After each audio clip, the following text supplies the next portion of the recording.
Hoje eu vou te mostrar como criar e escrever um mistério para sua aventura de RPG, para sua mesa aí. Eu sei que você talvez sempre quis criar um mistério, mas nunca soube como. Hoje eu vou te passar o passo a passo aqui. E eu vou fazer isso seguindo o modelo aqui, ensinado pelo livro do Cthulhu Dark, que tem um guia de como escrever um mistério. Isso aqui é, na minha opinião, um dos melhores manuais ensinando a como escrever um mistério, uma aventura aí pro seu sistema de ordem paranormal, chamado de Cthulhu, qualquer outro, né? Pra quem não conhece Cthulhu Dark, ele é um sistema super simples, você consegue achar as regras gratuitamente na internet, e tem menos de uma página pra você jogar aventuras aí de mistério. E ele tem uma pegada de investigação mais purista, né? De acordo com os contos ali do HP Lovecraft. Eu já fiz um vídeo aqui no canal ensinando como funciona o sistema, apresentando o Cthulhu Dark. Você pode assistir depois. Hoje vamos focar aqui em como escrever um mistério. E você sabe o que você tem que fazer no YouTube, né? Se inscrever, deixar like. Se quiser também, se não quiser, só assiste o vídeo aí que é o importante. Esse livro aqui do Cthulhu Dark, muita gente nem sabe que ele existe, porque esse livro aqui foi o que foi financiado, o financiamento coletivo, porque as regras do Cthulhu Dark, elas são muito rápidas aqui. É uma página, 2 páginas, você tem todas as regras, é basicamente isso aqui. O resto do livro, ele vai te dar regras de como mestrar, como narrar esse mistério, como criar um mistério. E ele também vai te dar algumas aventuras prontas e alguns cenários. Infelizmente, o livro não tem essa versão aqui completa em português. Esse livro aqui você consegue adquirir lá no Drive-Thru RPG, eu vou deixar o link aqui no primeiro comentário fixado, beleza? Pra quem tiver interesse em dar uma lida. Ele foi feito, né, pelo autor do jogo, que é o Graham Walmsley, a Catherine Jenkins e a Helen Gold. Mas você consegue achar a versão das regras em português. Eu vou deixar o link no primeiro comentário fixado aí, beleza? Então vamos seguir aqui o guia de como escrever um mistério, tá? E a primeira coisa que ele fala é pra você entender sobre o que vai ser o seu mistério ali. O que é aquilo que te inspira, o que é aquilo que te faz ficar animado, né? Então ele fala aqui pra você escolher uma temática para aquele mistério. Geralmente a gente escolhe alguma emoção ou alguma temática que nos causa desconforto, por exemplo, ficar velho, o medo da morte, o medo do escuro, fome, o medo da tecnologia. Pode ser qualquer temática, né? Uma dica interessante é você buscar referências em livros de terror, séries, né? Black Mirror, por exemplo. Vai ter várias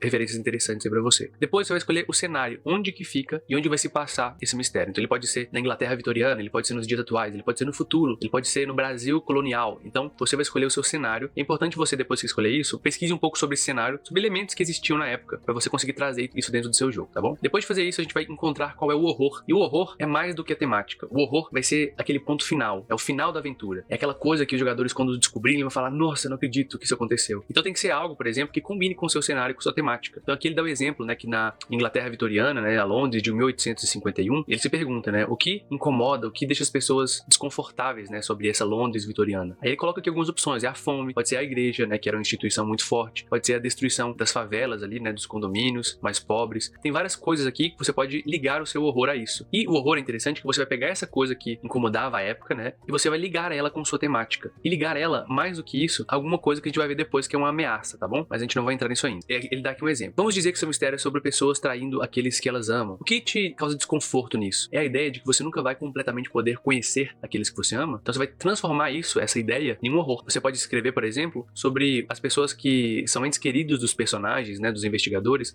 sendo possuídos, né, por uma criatura alienígena. E essa criatura vai fazer com que elas traiam, por exemplo, né? Entendeu que interessante? Então, você vai ter isso em mente ali, né? Outra coisa que você pode pensar também é que tipo de entidade tem poder no seu cenário que você vai jogar. E o que causa desconforto ali nesse poder. Por exemplo, na Londres vitoriana tinha igreja, né? Então você pode escrever um horror sobre a igreja, né? Sobre a instituição da igreja. Por exemplo, pode ser que tivesse uma criatura debaixo ali de uma catedral. Então são jeitos de você pensar em qual vai ser o horror da sua aventura. Depois disso, a gente vai pensar nas temáticas. Então, quais são os temas do seu mistério? Quais tópicos você vai querer explorar? Quais tipos de medo você quer brincar? Lembre sempre, galera, que tem que ter sessão zero, tá? Você não vai tratar da temática de afogamento, por exemplo, numa pessoa que tem fobia, né, em relação a isso, tá? Evita isso o máximo possível. Pergunta o limite das pessoas na sessão zero, ou se não tiver sessão zero, antes da sessão, tá? Fala quais são os gatilhos, isso é muito importante, principalmente nesse tipo de jogo, tá? E fala aqui pra gente tentar evitar temas historicamente específicos, por exemplo, a Marinha Britânica, por exemplo, ou escravidão, ou a aristocracia. Então, e ele dá dicas: se você quer, por exemplo, falar sobre a Marinha Britânica, você poderia querer explorar o medo do oceano, que é algo que está relacionado a isso, ou medo da instituição do poder militar, ou medo do confinamento no navio. Essa é a temática, os temas que você vai querer tratar. E aí ele fala que tem 2 temas que aparecem por padrão nos mistérios de Cthulhu Dark, tá? O primeiro é um medo de perder sua mente. Em qualquer aventura vai ter isso, porque eles vão enlouquecendo à medida que estão jogando o jogo. E o segundo é esse sentimento de pequeneza, né? Que a descoberta que você não é nada em relação às criaturas gigantescas que controlam tudo, né? E que a mente não consegue lidar com aquilo, né? Então acontece uma certa arrogância, né? Que sempre vai estar presente também. Aí depois que você decidiu os seus temas, a gente vai passar pra ameaça, que eu já citei aqui. E a ameaça é onde a coisa vai ficando interessante. Ele fala pra gente, que essa é uma dica muito legal, pra gente escolher uma das criaturas, uma das ameaças dos mitos. Os mitos, pra quem não conhece, é uma série de criaturas e mitologia que o HP Lovecraft inventou, como o próprio criatura Cthulhu, tem Dagon, tem os anciões, tem o Migô, por exemplo, tem as cores que caíram do espaço, tem os ghouls, né, os carniçais, tem várias criaturas. Mas se você for jogar em outro sistema, por exemplo, sei lá, uma ordem paranormal que vai ter o bestiário, você pode usar umas criaturas dessa outra mitologia. Você pode pensar também numa ameaça que tem a ver com o seu mundo ali, tá? Então, se é um jogo de Alien, você vai pegar a ameaça que pode ser o Alien, né, o predador. E aí você vai tentar ligar escolher uma criatura, né, que esteja relacionada ao seu tema aqui e ao seu horror, né? Então, por exemplo, no caso aqui, naquele exemplo que ele fala de criaturas alienígenas que possuem, você vai pegar uma criatura que consegue fazer essa possessão alienígena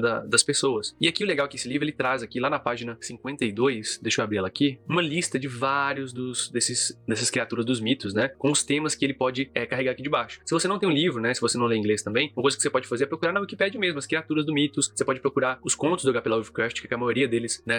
Acho que todos, na verdade, são de domínio público, né? Então você pode baixar aí e ler. Então você pode escolher uma das aventuras, uma das criaturas aqui pra criar no seu mistério, tá? Tem vários aqui, tá? Depois a gente vai escolher um horror final. O que é o horror final? É aquilo que no fim da aventura, como eu tinha dito lá na própria horror, vai ser aquela frase que resume tudo. Então aqui ele dá alguns exemplos, ó. Você pode escrever que existem criaturas nos esgotos da Londres vitorianas, ou que uma infecção alienígena faz as pessoas odiarem aqueles que elas amam. Então você vai escrever, vai fazer um brainstorm aí, colocar suas ideias no papel, e depois você vai revisar essa ideia até tornar ela o mais aterrorizante que você puder. Então o seu horror final, ele tem que ameaçar as pessoas. Existem criaturas nos esgotos da Londres vitoriana, não necessariamente é muito bom porque ele não ameaça as pessoas, mas tem criaturas nos esgotos da Londres vitoriana que sequestram crianças, realmente ameaça as pessoas. Então isso é algo interessante de ser colocado no seu horror, tá bom? Depois você vai pegar esse horror seu e tentar transformar ele em algo ancestral e vasto, que a mente humana talvez não consiga lidar. Então, por exemplo, existem criaturas nos esgotos. Faça isso ser algo antigo, né? Então, por exemplo, existem criaturas ancestrais nos esgotos. E depois você vai fazer elas grandes, né? Tem criaturas ancestrais nos esgotos que ameaçam as pessoas debaixo do solo, desde o começo do mundo, desde a pré-história. E por último, né? Tem que ser um horror, no caso do Cthulhu Dark, que os investigadores não vão conseguir resolver. O Cthulhu Dark, ele é um jogo muito purista. Então, ele segue meio a lógica dos contos do Lovecraft, onde os investigadores, no final, descobrem que eles não vão conseguir dar conta de resolver aquilo. E aí, ou eles enlouquecem, ou eles se perdem, ou morrem. Mas o jogo não é sobre vencer as criaturas, né? No caso do Cthulhu Dark. Mas se o seu jogo for, essa parte aqui você pode pular, tá bom? Depois a gente vai pensar em quem vão ser os investigadores, tá? Quem vão ser os personagens que vão jogar ali. E tentem pensar no escopo ali. Ele dá algumas dicas aqui que são mais específicas pro Cthulhu Dark, né? Mas ele geralmente dá uma dica que no Cthulhu Dark especificamente é interessante que você pense em personagens que não vão ter tanto poder assim. E poder de vários sentidos, tá? Socioeconômico, político. Tenta pensar em pessoas que têm menos poder, porque isso vai causar uma sensação mais de proximidade com esses personagens, no sentido de que eles não vão ter tantos recursos assim, vão ter que pensar pra resolver os mistérios, né? Depois você vai pensar no começo dessa aventura. Então como que ele começa? Tudo começa com um gancho. Então qual que vai ser o gancho dessa aventura que tem que estar relacionado com o seu horror final? Então quando os personagens descobrirem o horror final, ele tem que explicar aquele gancho do inicial, tá? Isso é muito importante. A coisa ela tem que estar coesa. Então, se sua aventura começar assim, ó, a sua criança, o seu filho desapareceu. Isso vai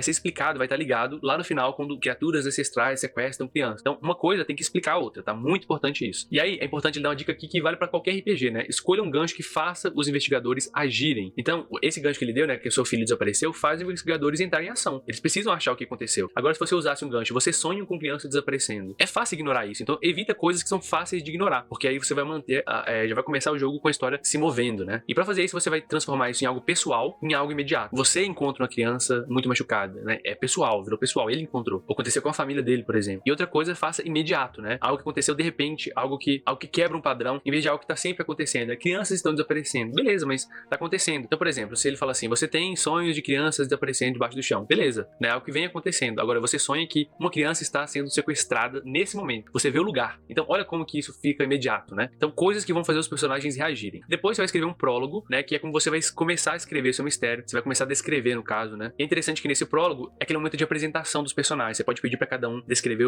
os personagens dele, falar quem eles são, né? Pedir pra até fazer uma cenazinha, né? Do dia a dia típico ali. Então é legal pra ambientar. E depois você vai pensar na sua aventura em localizações. Isso é muito legal. Então, quais são os locais possíveis que vão ter na sua aventura? E aí você vai pensar em detalhar isso, né? Planeje, faça um mapa desse lugar, decida os detalhes, né? Quem vai estar ali, quem trabalha ali, quem mora ali, o que aconteceu ali. E aí sempre pense, depois que for nesses locais, pra onde eles vão em seguida, né? Você pode até fazer um esqueminha, né? Como eu tô mostrando aí na tela pra vocês, de diferentes localizações antes de começar a criar. São lugares possíveis que eles podem investigar. É interessante você começar assim, ó. Quando eles descobrirem o meu gancho, pra onde eles vão? Esse é o primeiro lugar que você vai fazer. E depois que eles terminarem de investigar aqui, descobrirem as pistas que tem nesse local, pra onde eles vão? Então você vai fazendo assim. É legal que você tente fazer essas localizações ficarem interessantes. Então você pode tentar trazer coisas diferentes pra esse local. Ele dá aqui o exemplo, né? Uma escola numa igreja é mais interessante do que uma escola normal. E aí você vai pensar na área ao redor, né? O que tem ao redor ali, né? Porque os personagens podem investigar e perguntar ali ao redor desse local. Então é bom você ter isso em mente, pelo menos uma ideia. E aí você pode pensar, enquanto faz isso, né? Em criar uma localização meio icônica, espetacular, sabe? Algo que foge, assim, que é muito fantasioso. Pode ser um lugar histórico, pode ser um lugar grandioso, vasto, amplo. E pro final do seu mistério é bom que você pense numa localização, né? Muito dramática, né? Climática, que vai ter aquele ápice. Então pode ser uma cidade perdida ali debaixo dos esgotos, com várias estátuas diferentes e ancestrais daquelas criaturas. Então você vai pensar em coisas que vão evocar essa ancestralidade, essa coisa neles, tá? E aí, depois que você fez os locais, você vai fazer os NPCs. Você vai encher essas localizações com as pessoas que vivem, que visitaram ali, tá? E cada pessoa vai ter um nome e 2 ou 3 características. Por exemplo, o bibliotecário Sanjit Sain. E você pode decidir, por exemplo, que ele é super amigável e ele é super protetor dos livros dele. Você não precisa ficar escrevendo aquele NPC gigantesco, sabe? Faz isso só pros principais. Deixa todos os outros aqui com características-chave e vai inventando, vai interpretando ali no momento, tá bom? E aí ele tem aqui uma exceção, tá? Mas pro final do mistério, você não vai colocar pessoas nas suas localizações. Em vez disso, né, ele fala pra você deixar os investigadores andarem pelo local, locais desertos, né? Porque isso cria um efeito de horror, né? Muito interessante. Ele dá aqui 6 dicas sobre localizações que são muito interessantes, né? A primeira delas é a seguinte: localizações amplas são melhores que estreitas, né? Porque elas forçam os investigadores a explorarem. Muito interessante isso. Eu não vou ficar parando em todas aqui, não, só vou passar as dicas, tá? Localizações espetaculares são geralmente melhores do que as mundanas. Então, se eles precisam de um livro, coloque esse livro na biblioteca central da cidade, né? Pra eles irem até o local. A dica número 3 é que as localizações, geralmente, elas vão formar uma progressão natural. Então, se a sua localização final é debaixo da terra, elas têm que ir progredindo, descendo. Então, primeiro pode ser na escola, depois ele desce pro metrô, depois os esgotos, e aí no fim que ele chega lá naquele subterrâneo. Então, tem que ir progredindo em direção ao local. Pra você conseguir fazer com que os personagens tenham interesse em ir pra um local específico, né? Você pode usar uma dica, né? Que aponte eles pra esse local. Por exemplo, você pode querer que eles vão no parque. Aí você pode fazer, né, um NPC mencionar que a criança foi vista no parque. Então, é uma dica ali direta que aponta pra próxima localização. Isso vai fazer e deixar a história em movimento, né? As dicas 5 aqui é usar localizações pra se certificar que os eventos mais terríveis vão acontecer depois. Eles têm que ir escalando. E ele dá um exemplo aqui, né? Então, no mistério sobre Cidade Fantasma, você não vai colocar os corpos ali desmembrados, né, dentro da casa fácil de acesso. Você pode colocar ele no porão da casa, porque ele vai forçar eles a explorar novas localizações. E a 6 aqui é uma dica muito importante, né? Porque se os investigadores não sabem que uma localização existe, eles não podem ir lá. Então você vai ter que se certificar, né, que existem pistas e dicas que apontam para os locais das próximas pistas, né? E também você pode usar isso pro sentido contrário, né? Faz as pistas, né, apontarem para outros locais gradativamente. Não coloca uma pista logo na primeira localização que já leva pro final, porque se você fizer isso, eles podem achar essa pista e ir direto pro final e termina a aventura ali rapidinho, termina o mistério, tá? Então as pistas pra localização final, ela só pode estar em outras localizações intermediárias. Você tem que fazer um crescendo ali, né? E aí a próxima dica aqui é a gente ampliar esse horror. E aí, como é que a gente vai fazer isso? A gente vai pegar aquilo que acontece no nosso horror final, no nosso horror ali, e vai pensar em outras formas que isso afeta o mundo. Se pergunta, por exemplo, se esse horror final tem efeitos colaterais. Então, por exemplo, vamos dizer que o horror final aqui são criaturas abduzindo crianças e levando elas pros esgotos, né? O que mais essas criaturas fazem? Elas roubam também carne dos açougueiros? As crianças na rua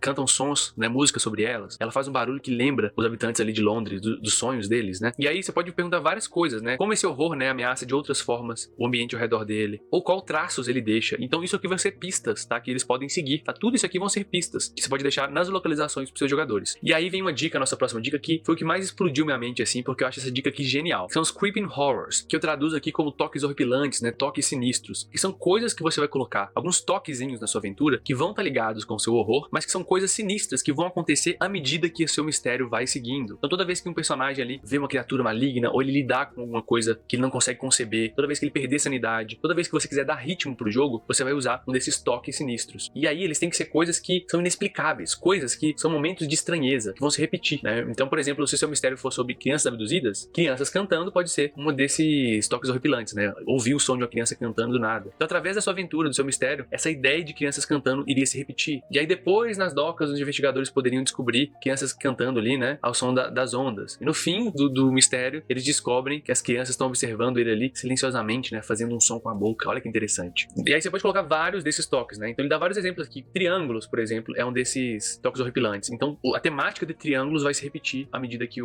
aventura for acontecendo, o mistério, né? E aí é interessante que alguns estejam conectados com o horror final e outros com as ameaças que você escolheu. Então, como é que essa criatura age? O que ela pode provocar, né? Desses toques horripilantes, né? Você pode até conectar, por exemplo, ao tema da sua aventura. Então, se a temática da sua aventura é fome, por exemplo, pode ser que toda vez que eles comam, por exemplo, eles sintam uma fome insaciável, né? Isso aí vai fazer com que eles fiquem pensando, o que tá acontecendo, né? A fome não sacia. Eles têm que ser coisas inexplicáveis, porque é isso que vai causar confusão, né? Essa intenção do mistério aqui. Depois que você escolheu, você vai fazer uma listinha deles, né? Geralmente uns 5, 6 já tá ótimo. E você vai tentar fazer isso repetir à medida que a aventura for acontecendo, tá? Novamente, pense em coisas que são inexplicáveis. Tente fazer uma descrição de algo muito abstrato. Então você pode chegar pra pessoa e falar assim, você sente um cheiro, um odor de amarelo. A pessoa não vai entender muito bem, é muito abstrato, mas é esse tipo de coisa que vai causando essa sensação de inexplicável. E aí ele dá algumas dicas aqui sobre horror, né? Sobre a temática do horror, que é diferente do terror. Ele fala que o horror é coisas que não deveriam existir e que ofendem a ordem natural das coisas. Então imagine essas coisas, né? Se elas fossem tecnicamente possíveis, mas que elas nunca deveriam acontecer. Você vê um rosto numa moeda, por exemplo, as estrelas formando palavras no céu. E ele dá várias dicas, tentar justaposições, um homem sorri à medida que ele tá sendo enterrado vivo, uma pedra que faz um barulho. Tente coisas impossíveis também, uma criatura que tá dormindo, mas tá acordada ao mesmo tempo, uma escuridão que brilha. Horror também é sobre uma vida antinatural. Use sinais de vida tá errada, sabe? Pode ser uma planta que cresceu de forma estranha, pode ser uma casa que parece respirar, pode ser uma floresta que parece olhar pros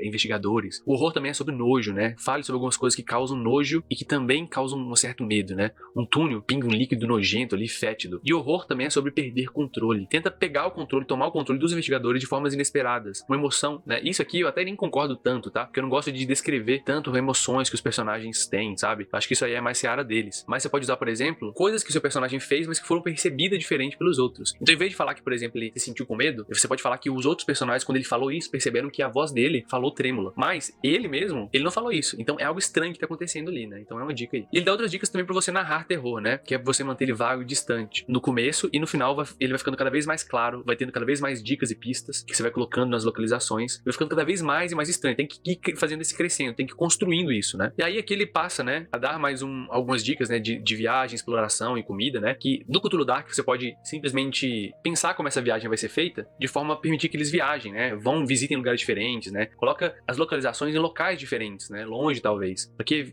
faz com que eles explorem bastante locais. Pensa no tempo do dia que eles vão ter que chegar lá, né? O jeito que vai fazer essa viagem. O que ele vai precisar pra conseguir, né? As coisas mais físicas. Aí tem outras dicas também sobre, mais pro Cthulhu Dark, né? Que fala os horrores afetarem as mentes e os corpos, mas não necessariamente incitar ação. Isso aqui, se você tá jogando outro sistema, pode ignorar. Porque no Cthulhu Dark não tem regra pra combate. O combate, ele não existe, né? É mais investigativo mesmo. E aí ele acaba dando outras dicas, né? Por exemplo, você não precisa necessariamente pra narrar algo de horror, uma aventura de horror, falar de um jeito misterioso sempre, né? Uma dica que ele dá aqui que é muito legal é você contar coisa pra pessoa de um jeito sério e de um jeito que parece que você tá contando o segredo pra ela. Então você não precisa fazer vozes e muitas outras coisas. Você pode fazer se você quiser, se você se sentir confortável. Mas geralmente não é isso que vai fazer causar essa tensão. O que vai fazer causar tensão, às vezes, é o jeito que você fala. É o jeito que você olha no olho da pessoa, as pausas que você dá na fala.